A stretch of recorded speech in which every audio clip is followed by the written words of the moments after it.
নমস্কাৰ পিকেৰা শিক্ষা বিকাশ কেন্দ্ৰলৈ স্বাগতম জনাইছোঁ।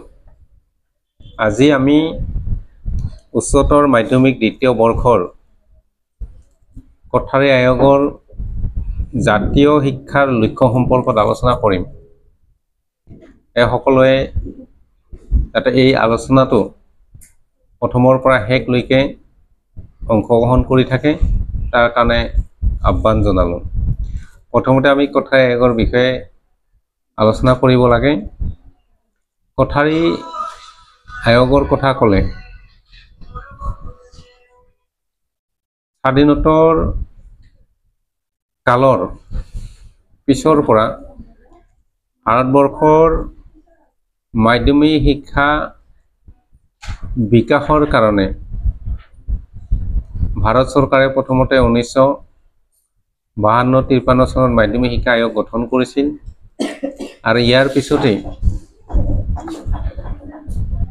1964-66 চনত এখন আয়োগ গঠন কৰি দিছিল। এই আয়োগৰ নাম দিয়া হৈছিল কোঠাৰী আয়োগ আৰু ডক্টৰ D.S. কোঠাৰী আছিল ইয়াৰ সভাপতি। এই কাৰণে এই আয়োগৰ নাম ৰখা হৈছিল কোঠাৰী আয়োগ। যেন আমি আগতেই কোঠাৰী আয়োগৰ সম্পৰ্কত আলোচনা কৰিছিলোঁ আৰু আজি কোঠাৰী আয়োগৰ শিক্ষা আৰু জাতীয় লক্ষ্য ইয়াৰ ওপৰত আলোচনা কৰিবলৈ গ'লে আমি দেখিবলৈ পাওঁ যে কোঠাৰী আয়োগৰ প্ৰতিবেদন মতে প্ৰথমেই উল্লেখ কৰা হৈছিল যে দেশত যদি শিক্ষাৰ হাৰ বা দেশৰ যদি উন্নতি সাধন কৰিব লগা হয় তেতিয়াহ'লে শিক্ষানুষ্ঠানৰ যথেষ্ট উন্নতি সাধন কৰি তুলিব লাগিব। অৰ্থাৎ যিবিলাক স্কুল কলেজ আছে এই স্কুল কলেজত যিবিলাক শিক্ষা দিয়া হয় এই শিক্ষাবিলাক যাতে জাতীয় লক্ষ্য উদ্দেশ্যৰ ওপৰত ভিত্তি কৰি শিক্ষা দিব পৰা যায় তাৰ কাৰণে গুৰুত্ব সহকাৰে ল'ব লাগিব। স্কুল কলেজ আদিৰ পৰা ওলাই অহা ছাত্ৰ ছাত্ৰীসকলে ৰাষ্ট্ৰ নিৰ্মাণ কাৰ্যত বৰঙণি যোগাব লাগিব। জাতীয় বিকাশৰ দিশত সফলতা অৰ্জন কৰিবৰ বাবে আয়োগে দেশৰ সমস্যা সমাধানৰ ক্ষমতা অকল শিক্ষাতহে নিহিত হৈ থকাৰ কথা অনুভৱ কৰে। অৰ্থাৎ শিক্ষাৰ জৰিয়তেহে আমি এখন দেশৰ জাতীয় বিকাশ সাধন কৰি তুলিব পাৰিম। সেয়েহে জাতীয় শিক্ষাৰ বিকাশ সাধন কৰি তোলাৰ কাৰণে শিক্ষাক আমি সামাজিক অৰ্থনৈতিক আৰু সাংস্কৃতিক ৰূপান্তৰ সাধনৰ আহিলা স্বৰূপে প্ৰয়োগ কৰি জাতীয় লক্ষ্যত উপনীত হ'ব লাগিব আৰু তেতিয়াহে আমাৰ দেশৰ উন্নতি সম্ভৱ হ'ব বুলি এই আয়োগৰ জৰিয়তে মতামত আগবঢ়োৱা হৈছে। শিক্ষাৰ বিকাশ কৰিব লাগিলে আমি প্ৰথমতে স্কুল কলেজৰ ছাত্ৰ ছাত্ৰীসকল উপযুক্ত সুশিক্ষাৰে শিক্ষিত হ'ব লাগিব, যাৰ যোগেদি আমাৰ উৎপাদন ক্ষমতা বৃদ্ধি কৰি তুলিব পাৰি, সামাজিক আৰু জাতীয় সংহতি স্থাপন কৰি তুলিব পাৰি, আধুনিকৰণ প্ৰক্ৰিয়া খৰতকীয়া কৰি তুলিব পাৰি আৰু সামাজিক নৈতিক আৰু আধ্যাত্মিক মূল্যবোধৰ ভাৱ গঢ় দি তুলিব পাৰি। তেতিয়াহে আমাৰ এখন দেশৰ জাতীয় বিকাশ সম্ভৱ হ'ব পাৰে বুলি কোঠাৰী আয়োগে আঙুলিয়াই দিছে। শিক্ষাৰ মাধ্যমেদি জাতীয় বিকাশ সাধনৰ বাবে যিবোৰ লক্ষ্য আৰু উদ্দেশ্য আয়োগে চিনাক্তকৰণ কৰি তুলিছে, এইবোৰ আমি এনেকুৱা ধৰণে আলোচনা কৰিব পাৰোঁ। 1 নম্বৰ, শিক্ষা আৰু উৎপাদনমুখিতা। অৰ্থাৎ শিক্ষাক আমি সদায় উৎপাদনমুখী কৰি তুলিব লাগে। তাৰ কাৰণে শিক্ষাক আমি বিজ্ঞান ভিত্তিক কৰি তুলিব লাগিব। অৰ্থাৎ সায়েন্স বেস এডুকেশ্যন ইয়াৰ ওপৰত আমি গুৰুত্ব প্ৰদান কৰিব লাগিব। দ্বিতীয়তে ওয়াৰ্ক এক্সপিৰিয়েন্স অৰ্থাৎ কৰ্ম অভিজ্ঞতা।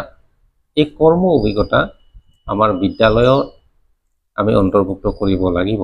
কৰ্ম অভিজ্ঞতাৰ জৰিয়তে ছাত্ৰ ছাত্ৰীসকলে কোনো এটা কাম শিকাৰ পিছত তেওঁলোকে ভৱিষ্যত জীৱনৰ কাৰণে নিজৰ উন্নতি সাধনৰ লগতে দেশৰো উন্নতি সাধন কৰি তুলিব পাৰিব। ইয়াৰ উপৰিও শিক্ষাক ভকেচনেলাইজেশ্যন কৰি তুলিব লাগিব। অৰ্থাৎ শিক্ষাক বৃত্তিমুখীকৰণ কৰি তুলিব লাগিব। আৰু improvement of scientific and technical education ইয়াৰ ওপৰতো আমি গুৰুত্ব প্ৰদান কৰিব লাগিব। অৰ্থাৎ বিজ্ঞান আৰু কাৰিকৰী শিক্ষাৰ উন্নতি সাধন কৰি তুলিব লাগিব। দ্বিতীয়তে শিক্ষা সামাজিক আৰু জাতীয় সংহতি অৰ্থাৎ education social and national integration ইয়াৰ ওপৰত বেছ কৰি কোঠাৰী আয়োগে শিক্ষাৰ লক্ষ্য নিৰ্ধাৰণ কৰি দিছে। শিক্ষাক আমি সামাজিক আৰু জাতীয় সংহতিৰ লগত মিলাই যোৱাৰ কাৰণে পোনপ্ৰথমতে কি কৰিব লাগিব? ইষ্টাব্লিছমেণ্ট অফ কমন স্কুল অৰ্থাৎ সাধাৰণ বিদ্যালয় স্থাপন কৰিব লাগিব।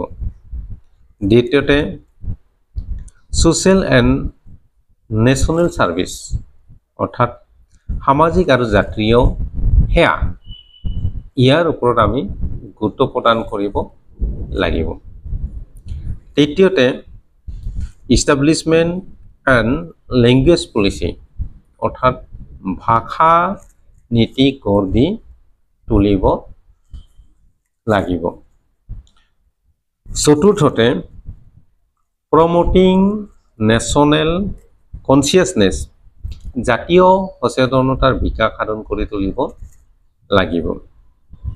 আৰু এডুকেশ্যন ফৰ ইণ্টাৰনেশ্যনেল আণ্ডাৰষ্টেণ্ডিং অৰ্থাৎ আন্তৰ্জাতিক বুজা পৰাৰ বাবে শিক্ষাৰ ব্যৱস্থা কৰি তুলিব লাগিব।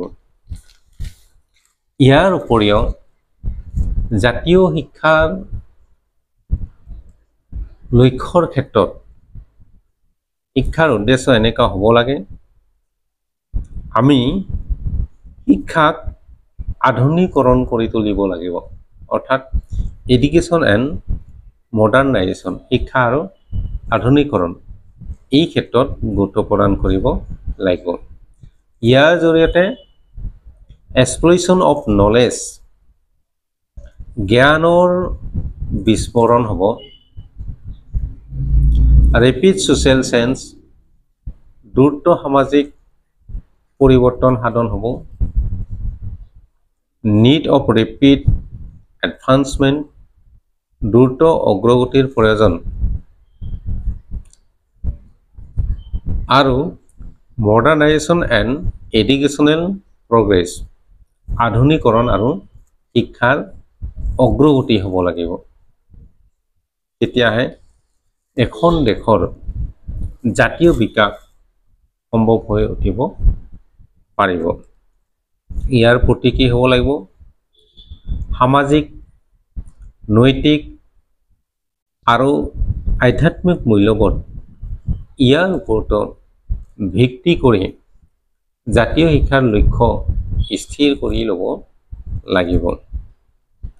Social, moral and spiritual values ইয়াৰ ওপৰত আমি সদায় গুৰুত্ব প্ৰদান কৰিব লাগিব।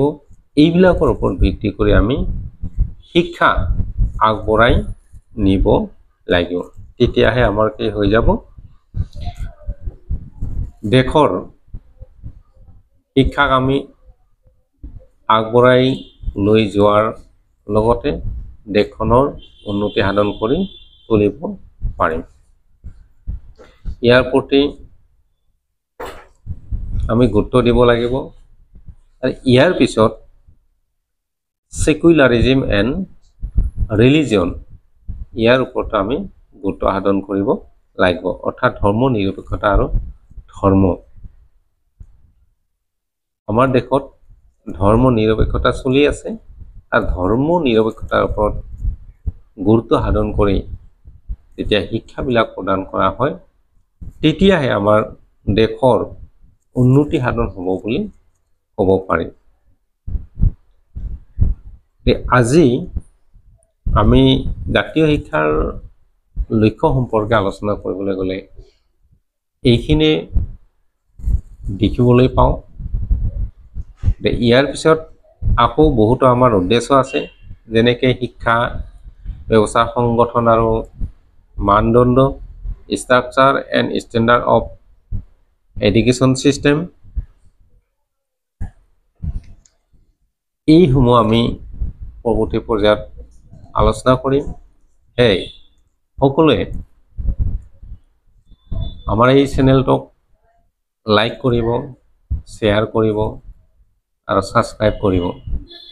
তেতিয়া আমি নিশ্চয় আৰু আগলৈ আগবাঢ়ি গৈ থকাৰ কাৰণে সাহস পাম আৰু প্ৰয়াস চলাই থাকিম। ধন্যবাদ।